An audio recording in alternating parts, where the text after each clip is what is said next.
Nini? Si ameanza kwa kuwasifia Simba. Mimi nimesifia. Tena anasema leo yeye ni mwana michezo. Sijasifia Simba, nimesifia goli. Kwani goli kafunga nani? Chama mtu wa timu gani? Goli kafunga Chama. Chama wa timu gani? Chama kafunga. Wa timu gani? Chama yupo timu gani? Yupo Simba. Sasa kwa kasifia Simba. Lakini goli limefungwa na Chama.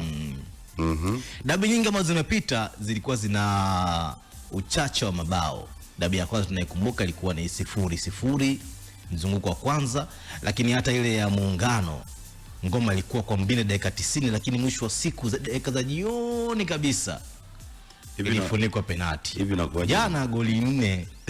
Hivi nakuaje unamuona mshua wako anamwaga dawa uwanjani? Tuvute picha, yani unamuona baba yako anamwaga dawa uwanjani. Nani alikuwa anamwaga dawa? Hapa kuna nani wa Yanga hapa naona alikuwa anamwaga vimaji gani?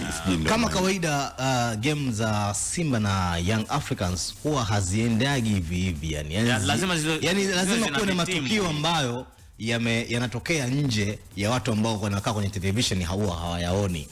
Jana nimeona baadhi ya wachezaji na viongozi wa benchi la ufundi la Young Africans wakitoka kwenye vyumba ambavyo sivyo vya kubadilishia nguo vya uwanjani, yani